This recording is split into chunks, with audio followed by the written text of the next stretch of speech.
1924. Une jeune fille fait une découverte extraordinaire au fond de la jungle d'Amérique centrale.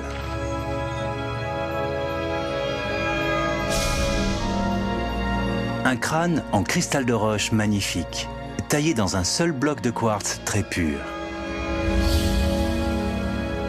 Anna Mitchell Hedges est catégorique. Ce crâne a des pouvoirs magiques. Elle affirmait qu'en fixant l'orbite gauche, on pouvait voir l'avenir. Certains racontent que ce crâne de cristal appartient à une ancienne légende. 13 de ces crânes de cristal seront un jour réunis pour ne former plus qu'un et nous dévoileront quelques-uns des plus grands mystères de la vie. Uniquement si nous sommes prêts moralement à les recevoir. Quelques crânes auraient déjà été découverts. Un à Londres, un à Paris et un autre à Washington.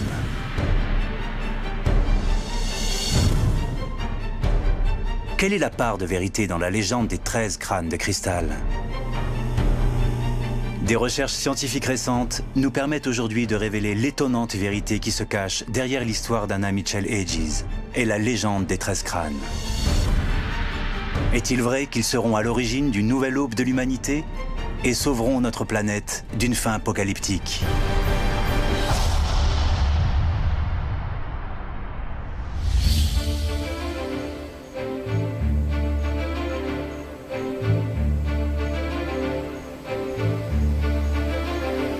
L'histoire des crânes de cristal commence avec le père adoptif d'Anna, Frederick Albert Mitchell Hedges, un explorateur aventurier et autodidacte dont la vie aurait, paraît-il, inspiré le personnage d'Indiana Jones au cinéma.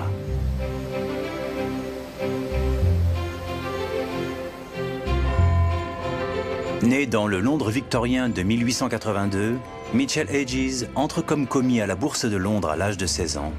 Il ne s'y attardera pas. Quelques années plus tard, il embarque pour New York, travaille à Wall Street et s'enrichit rapidement.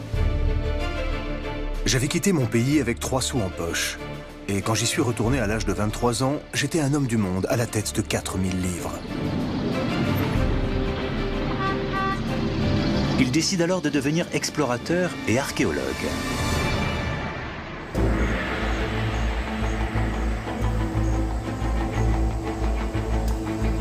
Subventionné par de riches relations féminines et divers journaux, Mitchell Hedges va consacrer sa vie à l'exploration de l'Amérique centrale et de la côte des Caraïbes.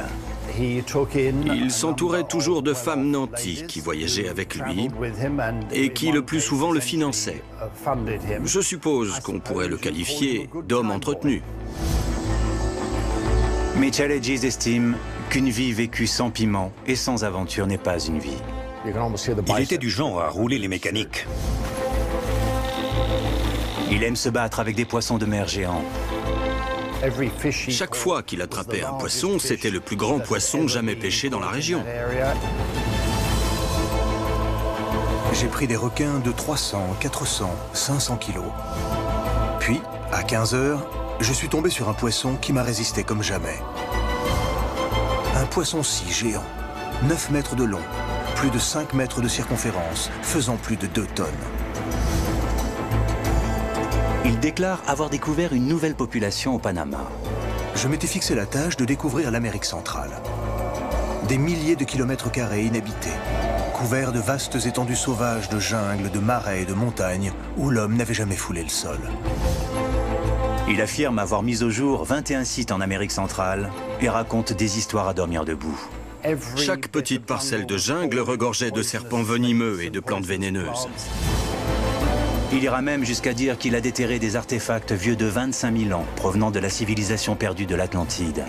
Quand on appelle son livre « Le danger, mon allié », ça donne une idée du personnage.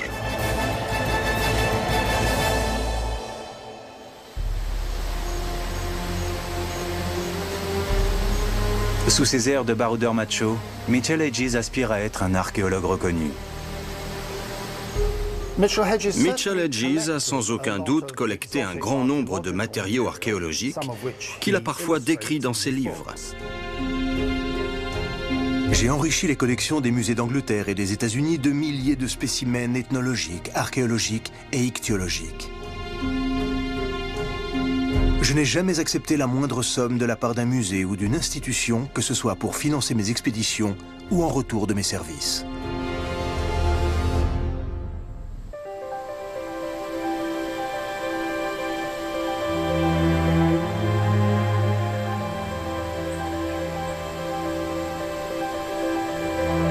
Au cours des années 20, Mitchell Hedges explore le Belize en Amérique centrale. C'est là qu'il va bientôt lier son nom au fameux crâne de cristal. Il est accompagné de sa fille adoptive de 16 ans, Anna. La jeune fille est orpheline depuis l'âge de 10 ans. Sa mère est morte en couche chez son père pendant la Première Guerre mondiale.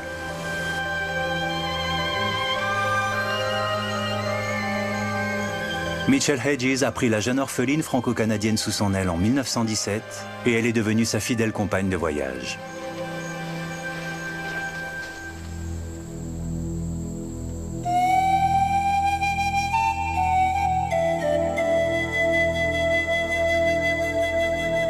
La recherche des crânes de cristal ne fait pas encore partie des projets de Mitchell Hedges. S'il est ici au cœur de la jungle du Belize, c'est avec la ferme intention de trouver l'une des cités perdues de la civilisation maya. Si nous la trouvons, nous pourrons considérablement augmenter nos connaissances de la civilisation maya. Les premières traces des Mayas remontent à 1500 ans avant Jésus-Christ, mais pourraient remonter à 2500 ans avant Jésus-Christ.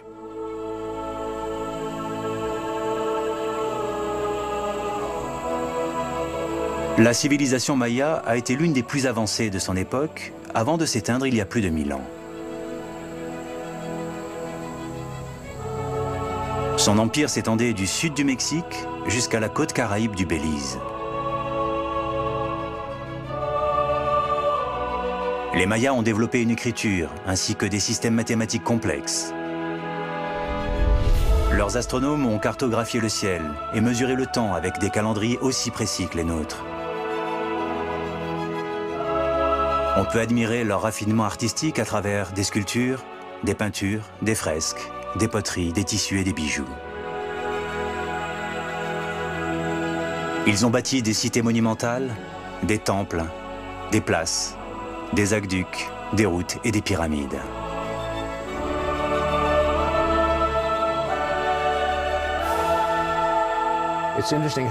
C'est fascinant de voir à quel point les sites archéologiques mayas dégagent une sorte d'aura très romantique, avec la luminosité de ces temples blancs dans la jungle.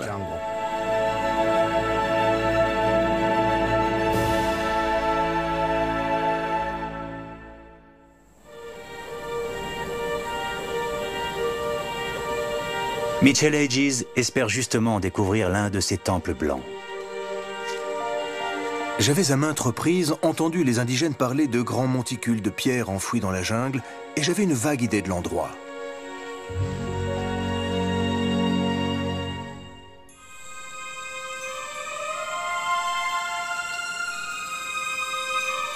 Anna va à son tour consigner le récit de leurs aventures avec un grand sens du détail. Et aujourd'hui, nous nous référons à ses carnets de voyage. Arrivés au Belize, nous sommes partis dans la jungle où notre progression fut très pénible. Mon père a trébuché sur une pierre et s'est écrié « Nous devons être tout près d'une cité perdue ».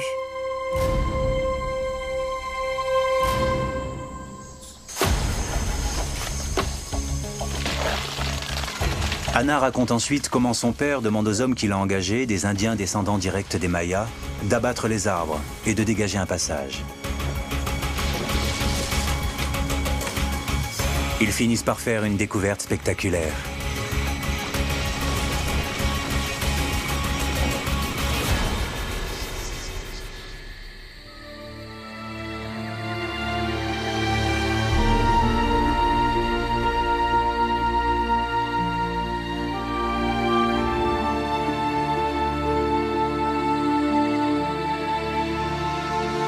Dans le soleil couchant, les ruines imposantes que nous venions de découvrir se révélèrent à nous dans toute leur magnificence. Le ciel s'empourpra et tout baigna alors dans une lumière rouge. La jungle, les cours désertes, les terrasses et les pyramides de cette grande cité que nous appelâmes Lubantun, un terme maya signifiant « la cité des pierres tombées ». Lubantun est un site maya absolument fascinant. Les ruines se dressent sur un promontoire rocheux situé entre deux ravines à 30 km environ des côtes du Belize. On y trouve une succession de cours, de temples et de palais. La ville a été fondée aux alentours de l'an 700 et on sait qu'elle a été abandonnée vers l'an 850.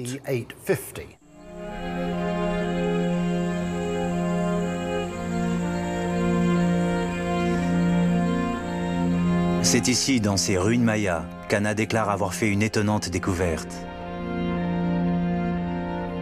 J'avais 16 ans quand je l'ai trouvé. C'était un jour de l'an, le 1er janvier 1924. Deux Indiens mayas m'ont dit « Si tu vas au sommet de cet édifice, tu auras une vue magnifique. » Je me suis donc hissée jusqu'en haut. C'était très dangereux.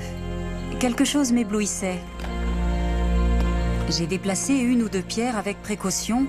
Soudain, le soleil pénétra le sol. Loin en dessous, à travers une fissure, je vis quelque chose qui me renvoyait la lumière. Mon cœur se mit à battre.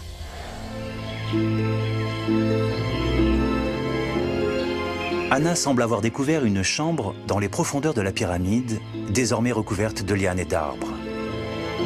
Quel secret peut-elle bien contenir, se dit-elle. Anna raconte comment son père et ses hommes enlevèrent alors toutes les pierres et comment 3 semaines plus tard, pour ses 17 ans, elle reçut la permission d'aller explorer la chambre de la pyramide.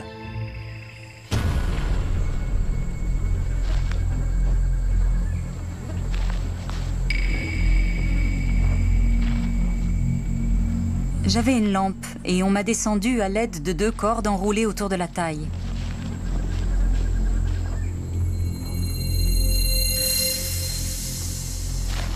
J'étais terrorisée à l'idée des serpents et des scorpions qui devaient être là.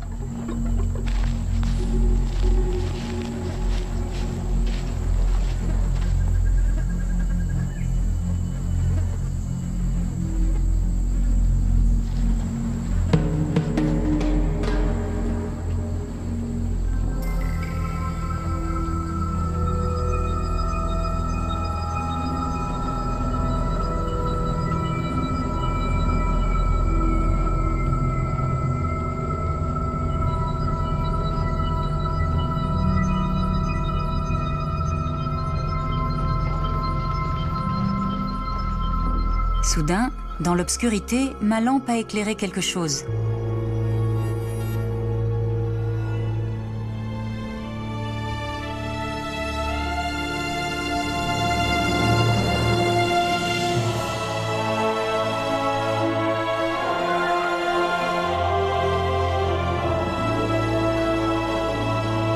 C'était un crâne. Je n'avais jamais vu quelque chose d'aussi beau.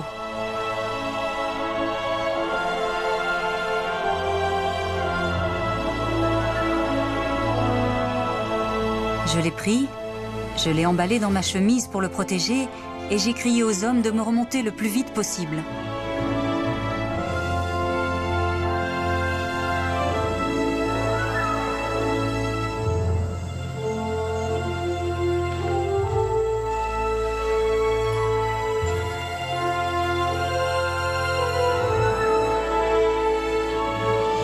Elle décrit ensuite sa découverte. Il a la taille et la forme d'un crâne humain. Il est presque entièrement transparent. Il semble être en cristal et en parfait état de conservation.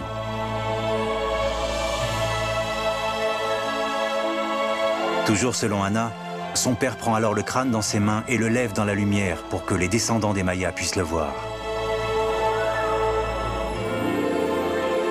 Il y eut un moment de stupéfaction silencieuse, puis tous les Mayas exultèrent, embrassant le sol, tombant dans les bras les uns des autres.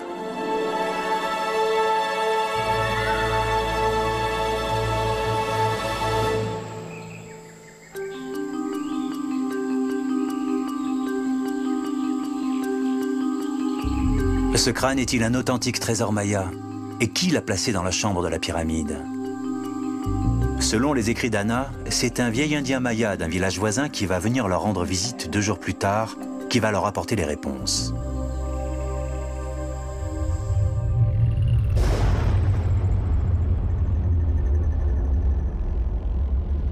Il nous a dit que le crâne était très ancien. qu'il avait été fait d'après la tête d'un grand prêtre des milliers d'années plus tôt. Ce prêtre était vénéré et ils avaient voulu ainsi préserver son savoir et sa sagesse.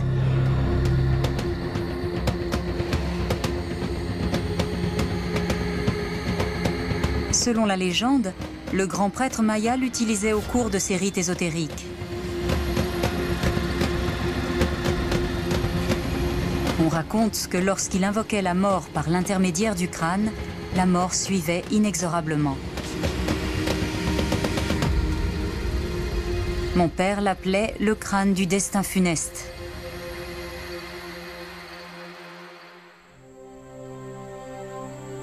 Le père d'Anna estime que ce crâne de cristal est tellement sacré qu'il se sent obligé de le donner aux Mayas, au grand désespoir de sa fille.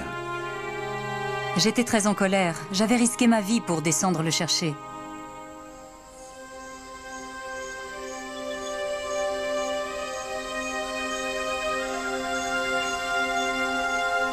Quand les fouilles de Lubantum prennent fin, Anna raconte que les prêtres mayas offrirent le crâne de cristal à Mitchell Hedges, en remerciement du travail qu'il avait accompli pour leur peuple.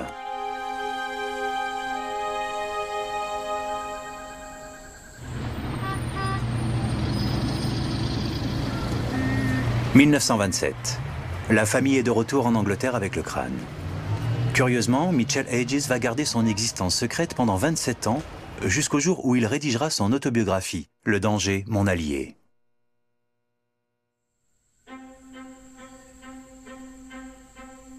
Comment est-il arrivé en ma possession?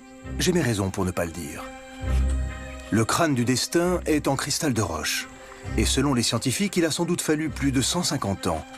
Une succession de plusieurs générations consacrant chaque jour de leur vie à frotter de sable un immense bloc de cristal de roche pour qu'émerge enfin le crâne dans toute sa perfection.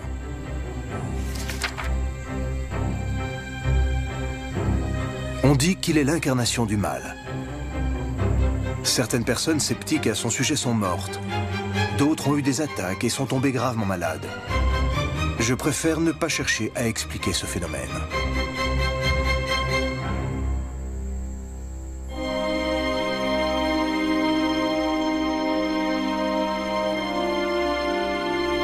Cinq ans plus tard, en 1959, Frederick Mitchell Hedges meurt d'une crise cardiaque. Le Times publie une rubrique nécrologique sans faire la moindre allusion au crâne du destin dont Anna va hériter.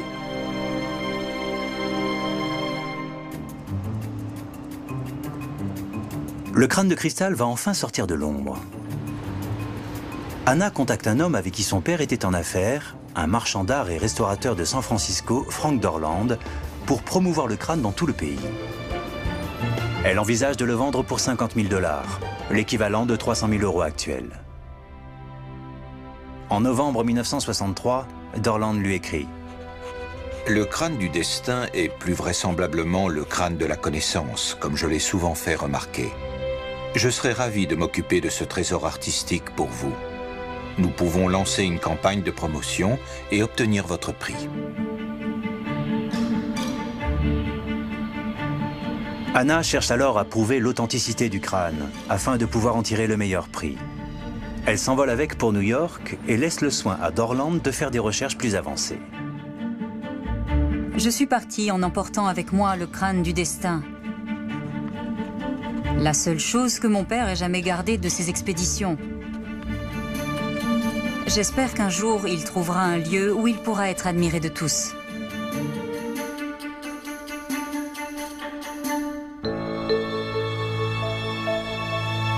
Dorland va passer les 6 années qui suivent à explorer les mystérieuses propriétés du crâne de cristal. Il travaille avec plusieurs médiums et autorise certaines personnes à venir expérimenter les pouvoirs qu'il prête au crâne.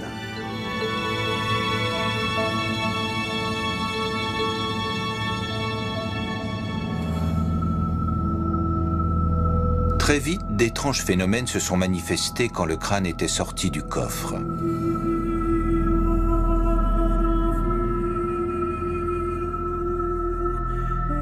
Lorsqu'on était très silencieux, on pouvait entendre de la musique et des voix très douces. Parfois, il se dégageait une odeur, une subtile fragrance d'humidité aigre-douce qui me rappelait les pommiers en fleurs et le vinaigre mélangé à l'odeur d'un torrent de montagne.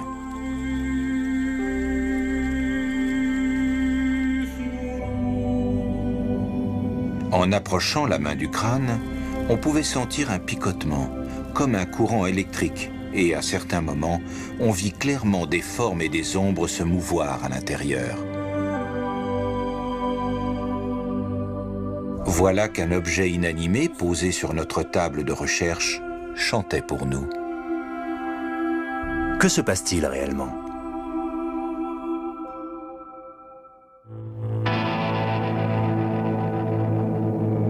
En 1970, Dorland suggère à Anna de faire examiner le crâne au laboratoire de Hewlett-Packard à Santa Clara en Californie.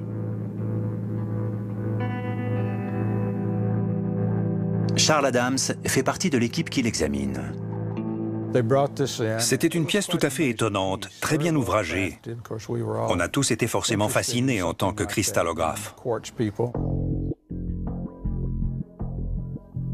On demande aux chercheurs de Hewlett-Packard de faire une étude pour certifier qu'il s'agit bien d'un authentique artefact maya vieux de 1000 ans.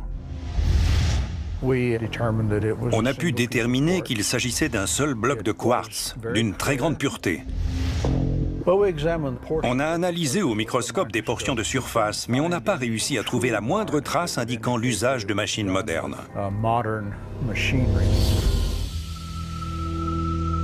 Si on ne peut déceler aucune trace d'un outillage moderne, c'est donc que le crâne est ancien. Il a sans doute été fait à la main sur une très longue période de temps, peut-être plus longue que la vie d'un seul homme. Il fallait prendre les pierres, les frotter les unes sur les autres, utiliser du sable et de l'eau pour les polir. C'est très certainement ainsi que cet objet a été fabriqué. Il fallait sans doute des générations pour tailler ce genre de choses. Tout semble corroborer les dires de Mitchell Hedges dans son autobiographie. Il a sans doute fallu plus de 150 ans.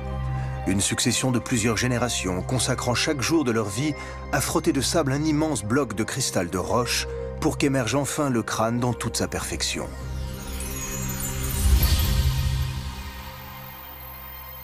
Certains chercheurs vont jusqu'à avancer des hypothèses encore plus extraordinaires. Le crâne de cristal est d'une telle perfection qu'il ne peut provenir d'aucun processus de fabrication humain. Ce qui amène l'un des membres de l'équipe à faire cette réflexion. Ce crâne ne devrait même pas exister.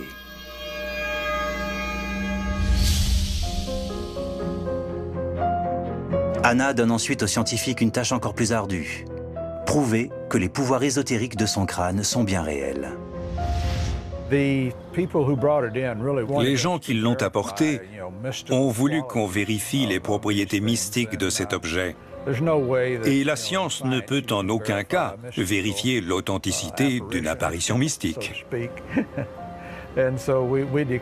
On s'est donc bien gardé d'avancer une opinion dans ce domaine. Dorland écrit alors une lettre à Anna. Il éloigne le mauvais œil et transmet une protection céleste. Grâce à son cristal de roche extrêmement poli, il met en échec tous les démons et la sorcellerie. Pour Anna, toutes les preuves sont enfin réunies. Son crâne a de réels pouvoirs et il s'agit bien d'un authentique artefact maya. Maintenant âgée de 63 ans, elle est fermement décidée à tirer profit de ce potentiel.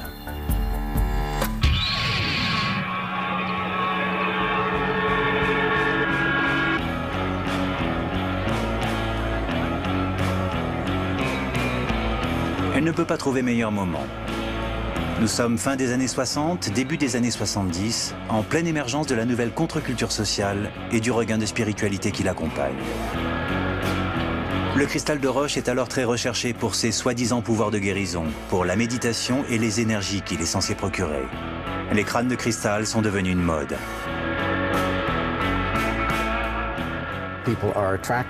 Les gens sont toujours attirés par ce qui leur paraît inexplicable. Ce n'est pas tant le fait qu'une chose appartienne au passé ou vienne éventuellement du futur. C'est surtout le fait qu'on ne puisse pas lui trouver d'explication qui les fascine. Les gens adorent le mystère. Ce ne sont pas de simples crânes. Ils sont transparents, très très solides. Ils n'ont pratiquement pas d'imperfections. Quand vous les prenez en main, que vous les regardez, ils sont très impressionnants. Quand vous avez d'un côté toute l'imagerie symbolique liée à un crâne et de l'autre un matériau rare et exotique, un cristal de roche très pur, vous avez quelque chose qui fascine les gens, surtout à l'heure des cultes New Age.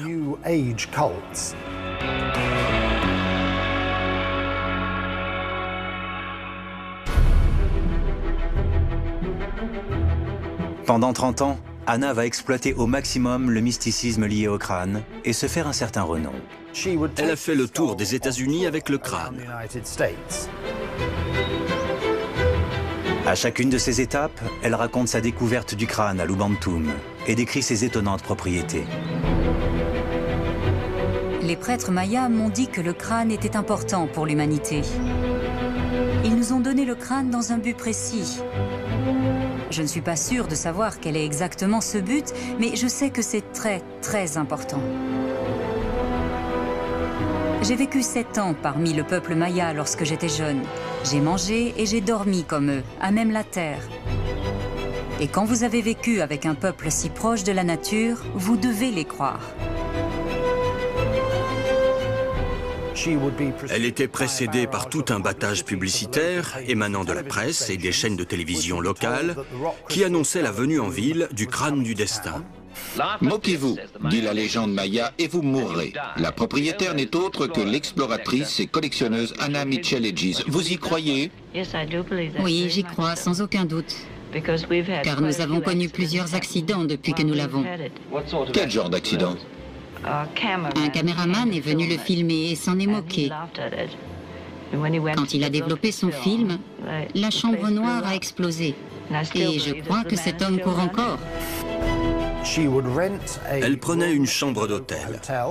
Le crâne était posé sur un socle recouvert de velours noir, avec un projecteur braqué sur lui. Et elle faisait payer 5 $ le droit de venir le regarder. Elle autorisait les gens à le toucher. Parfois même, ils pouvaient le soulever et le faire tourner pour l'observer. Il n'émane jamais rien de bon du crâne du destin? Pas si vous en riez. Mais avec moi, il a toujours été très bon. Qu'entendez-vous par là? Eh bien, je l'aime parce que je l'ai trouvé quand j'étais avec mon père. C'est le premier petit trésor que j'ai trouvé par moi-même.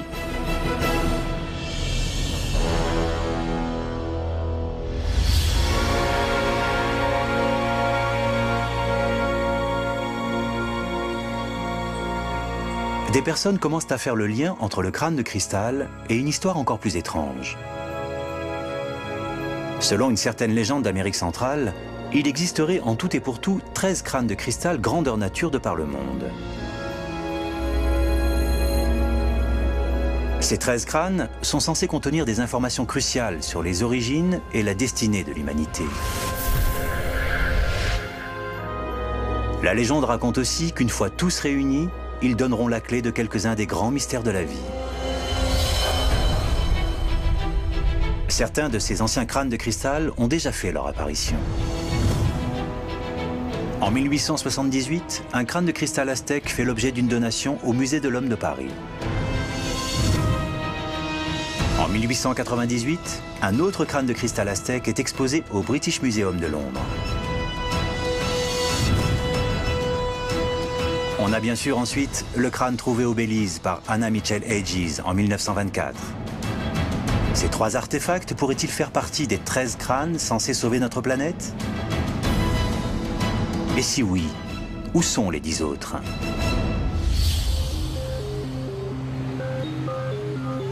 En 1992, un étrange événement va venir bouleverser le regard que le monde entier porte sur Anna Mitchell Hedges et les légendes des crânes de cristal. Un crâne énorme, de près de 15 kilos, vient d'être déposé sur le seuil du Museum of American History de Washington.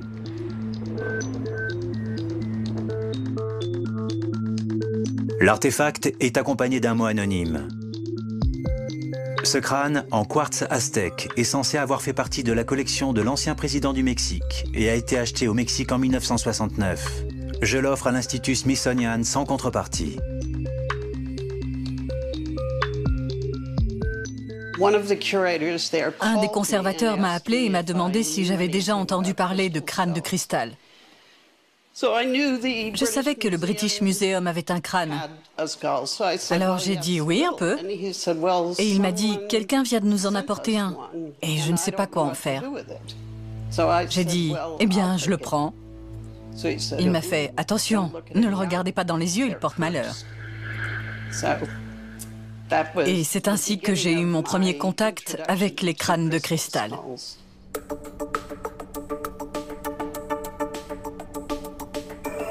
Jane Walsh découvre qu'on retrouve fréquemment le crâne humain et sa représentation dans l'art et l'iconographie aztèque, souvent l'œuvre de graveurs aztèques et mayas. Mais il est très peu fait allusion à l'utilisation du cristal comme matériau. Elle remarque également que les premiers crânes de cristal n'apparaissent dans les collections publiques et privées qu'au cours de la deuxième moitié du 19e siècle, toujours associés à la même et unique personne.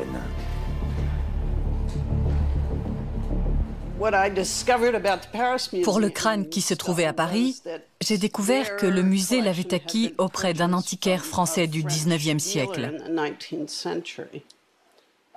Il s'appelait Eugène Boban. Boban est un marchand d'antiquités passionné par les artefacts de l'Ancien Mexique. Il exhibe pour la première fois un crâne de cristal aztèque dans sa boutique parisienne au cours des années 1870. Il prospectait et faisait des fouilles sur des sites archéologiques et ensuite il vendait ses découvertes. En 1878, le crâne aztèque de Boban se retrouvera dans une vitrine du Musée de l'Homme à Paris. Jane Walsh découvre ensuite qu'un autre crâne de cristal aztèque a lui aussi fait son apparition dans la boutique de Boban. Il décrit ce dernier comme un véritable chef-d'œuvre de la sculpture et affirme qu'il est unique au monde. En 1896, il est vendu à Tiffany's, la célèbre bijouterie de luxe de New York, au prix de 900 $, soit 80 000 € actuels. Le New York Times relate la vente du crâne comme étant la plus haute enchère jamais atteinte dans tout le pays. 10 ans plus tard, en 1897, le crâne fait partie de la collection permanente du British Museum.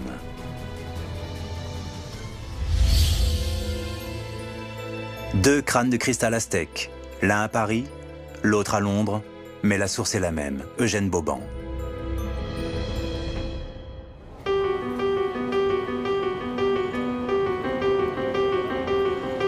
« 1996. Intrigué par les découvertes de Jane Walsh, le British Museum décide de collaborer aux recherches de l'Institut Smithsonian sur l'origine des deux crânes. Tout est parti d'un appel que nous avons reçu de Jane Walsh de l'Institut Smithsonian. On leur avait déposé devant la porte un grand crâne de quartz. Et elle cherchait à savoir d'où il venait et s'il avait un rapport avec le crâne du British Museum. Le British Museum soumet alors son crâne de cristal à une batterie de tests, comme l'ont fait auparavant les chercheurs de Hewlett-Packard sur le crâne d'Anna Mitchell Hedges. En tout premier lieu, ils essaient de dater le crâne aztèque. On ne peut pas faire de datation du cristal au carbone 14. Il ne contient pas de carbone, c'est donc impossible. Il faut faire appel à d'autres méthodes pour le dater. Précisément, on étudie le procédé de fabrication. On fait ce qu'on pourrait appeler une datation de la technologie. On a donc commencé par étudier la façon dont le cristal de roche avait été taillé. Il commence par rechercher les traces d'outils à l'aide d'une technologie très élaborée. On doit utiliser des techniques de microscopie très détaillées pour comprendre comment ces objets ont été travaillés. Les tests révèlent des traces à peine visibles de lignes droites à la surface des deux crânes.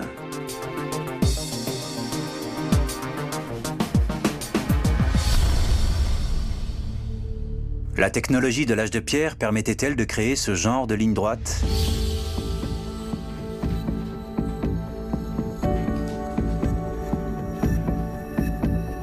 Les scientifiques cherchent alors des traces d'outils à la surface de divers objets aztèques en cristal de roche, provenant de fouilles au Mexique. En particulier ce gobelet, le plus grand artefact de cristal de roche trouvé sur un site précolombien. Les Aztèques de l'Antiquité devaient utiliser des outils manuels, des pierres pointues, du bois mélangé à du sable pour travailler leurs matériaux. Les tests montrent que ces outils ont laissé des lignes irrégulières à la surface. Ils comparent ensuite ces lignes irrégulières avec les lignes droites trouvées sur les crânes du British Museum et de l'Institut Smithsonian. Il est clair qu'ils se trouvent face à deux technologies très différentes.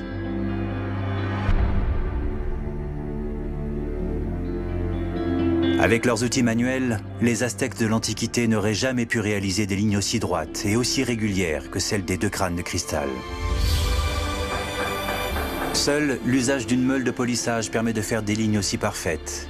Et ces meules n'ont été introduites au Mexique qu'après la conquête espagnole en 1521.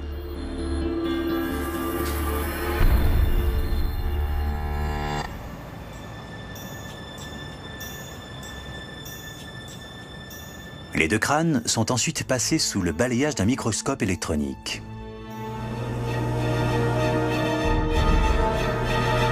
Les scientifiques n'en croient pas leurs yeux.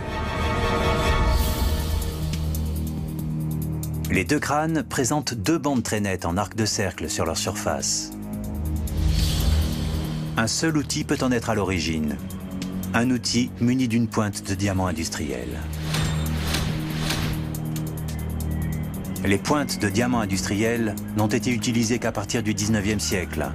Les crânes n'ont donc pas pu être fabriqués avant.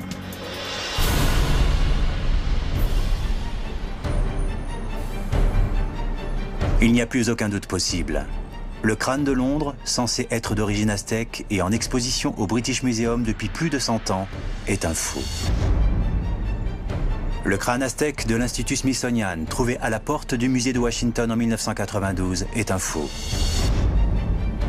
Et le crâne de cristal de Paris, labellisé aztèque depuis 1878, est également un faux.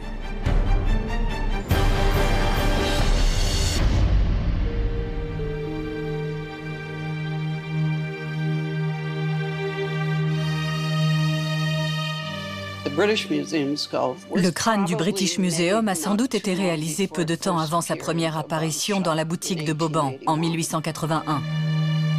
Les recherches conduites par le Louvre sur le crâne de Paris semblent indiquer qu'il aurait été fabriqué aux alentours des années 1850. Quant au crâne du Smithsonian, il semble avoir été poli à l'aide d'une technologie qu'on ne trouve qu'après la Deuxième Guerre mondiale. On a donc toutes les raisons de penser qu'il a été fait dans les années 1950. Les trois crânes sont des faux, à Londres, à Paris, comme à Washington. Il ne reste que le crâne d'Anna Mitchell Hedges, trouvé au Belize en 1924.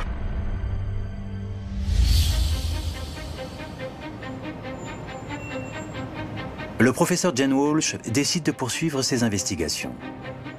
Elle tombe sur deux documents faisant référence à un autre crâne de cristal. Le premier est un article publié dans la revue Man en 1936. Il y est question d'un certain marchand d'art londonien, Sidney Burney, ayant acheté un crâne de cristal en 1933. Le second est une annonce de vente aux enchères du crâne de Burney chez Sotheby's à Londres en 1943. L'acquéreur n'est autre qu'un certain monsieur Frédéric Albert Mitchell Hedges pour la somme de 400 livres, soit 24 000 € actuels. Cette vente a eu lieu près de 20 ans après la soi-disant découverte d'Anna Mitchell Hedges dans les ruines de Lubantun.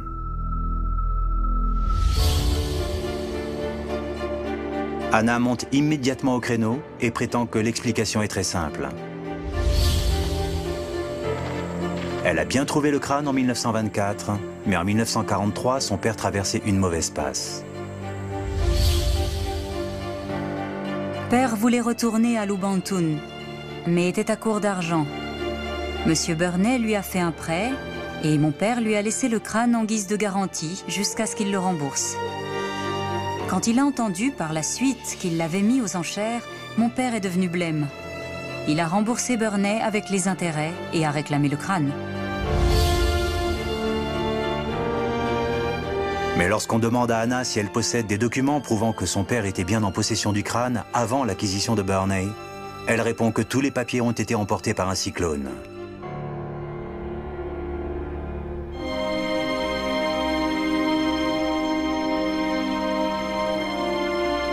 Anna Mitchell Aegis meurt en 2007, à l'âge de 100 ans.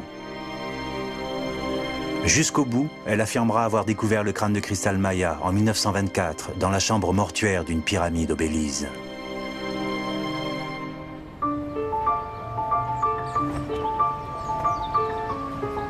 Ce n'est qu'en 2008, après la mort d'Anna, que le professeur John Walsh pourra enfin examiner le crâne des Mitchell Aegis à l'Institut Smithsonian.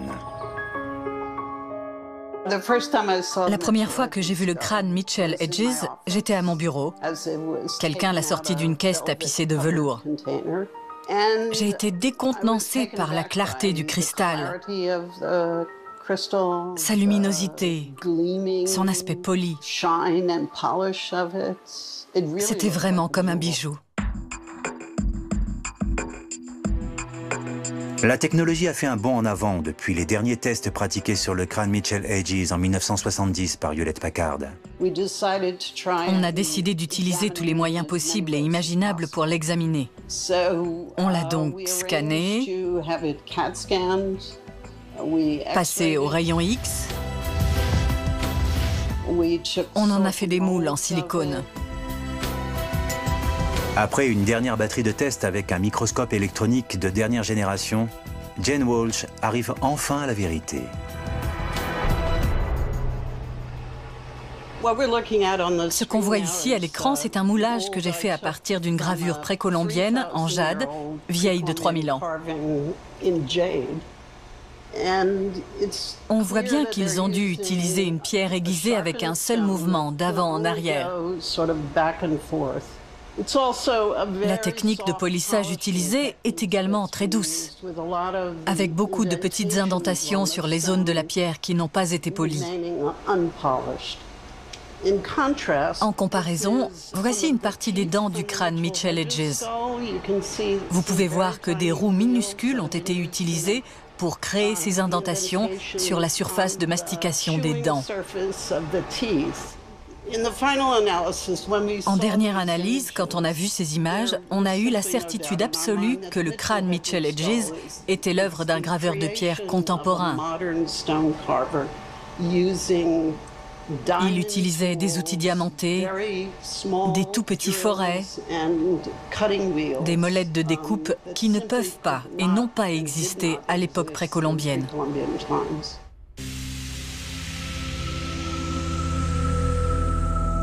Il ne peut y avoir aucun doute possible. Le crâne Mitchell Aegis est un faux. Sa découverte à Lubantoon par Anna le jour de son 17e anniversaire en 1924 est tout simplement une pure invention.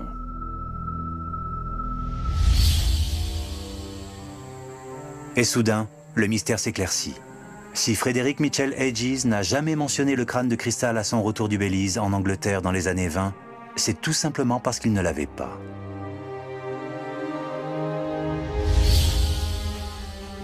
Par contre, il a bien acheté le crâne mis en vente par Sidney Burney en 1943. Il en a même parlé à son frère la même année dans une lettre. Tu as peut-être lu dans la presse que j'ai fait l'acquisition d'un étonnant crâne de cristal qui appartenait à la collection Sidney Burney. Il n'en existe qu'un autre comme celui-ci. Il est au British Museum et est connu pour ne pas avoir la même pureté que le mien. Cette révélation explique pourquoi Mitchell Aegis n'a jamais fait la moindre allusion à la soi-disant découverte de sa fille dans son autobiographie « Le danger, mon allié », rédigée en 1954. En fait, elle n'était même pas à ses côtés cette année-là.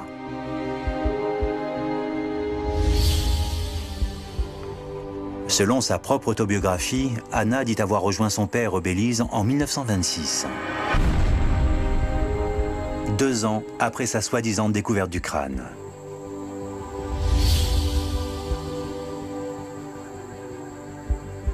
Il s'avère aujourd'hui qu'avant une visite dans les années 80, il n'existe aucune trace d'un quelconque voyage d'Anna au Belize. Sa description des lieux était très imagée. On pouvait croire qu'elle y avait séjourné alors qu'il n'existe aucune preuve de sa présence là-bas.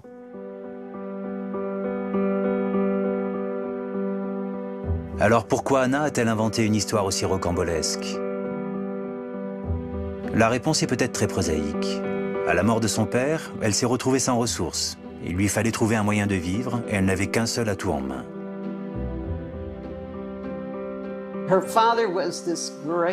Son père était un fabuleux conteur. Il écrivait pour les journaux des récits de bataille avec des poissons gigantesques. Et je pense qu'à force de le côtoyer, Anna a hérité de cette capacité d'affabulation.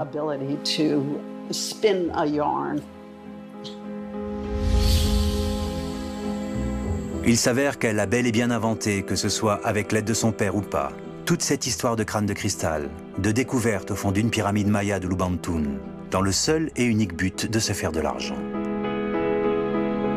Dans l'obscurité, ma lampe a éclairé quelque chose. C'était un crâne. Je n'avais jamais vu quelque chose d'aussi beau.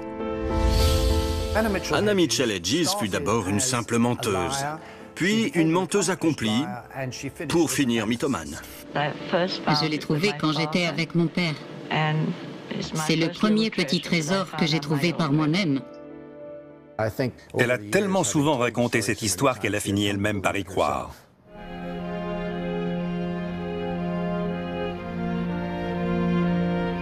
Anna aura réussi à raconter cette histoire pendant plus de 40 ans. Et la plupart des gens qui sont venus l'entendre parler du crâne ou qui ont eu la chance de le voir pendant sa tournée ont tous cru qu'il s'agissait d'un objet authentique. Cela ne me surprend pas beaucoup qu'elle ait pu s'en sortir aussi longtemps. Les gens ont toujours eu un tel besoin de croire au mystère irrationnel pour surmonter la réalité prosaïque. Les gens adorent le mystère. Et c'est pour ça qu'ils préfèrent 100 fois des choses comme les crânes de cristal aux trouvailles archéologiques ordinaires. Ils se disent que ces objets sont si mystérieux qu'on ne peut pas en parler. Et c'est ce schéma qu'on retrouve avec le crâne de cristal.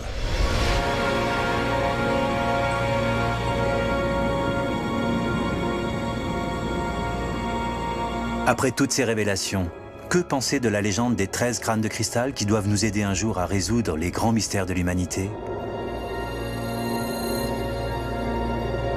Les crânes les plus célèbres se sont avérés faux, sans doute fabriqués en Europe. Reste encore à prouver qu'il existe bien une telle légende en Amérique centrale. Nous n'avons aucune preuve de l'existence de crânes de cristal dans les civilisations antiques d'Amérique. En fait, les Mayas ne connaissaient même pas le cristal de roche. Ce n'est pas un matériau que l'on trouve à l'état naturel sur leur territoire. Les archéologues ont ignoré ces histoires tout simplement parce qu'elles n'avaient aucune pertinence. Même si cette légende est une pure invention des temps modernes, il y aura toujours des gens pour croire qu'il existe bien 13 crânes de cristal disséminés de par le monde et qu'un jour, ils ne feront plus qu'un pour sauver notre planète.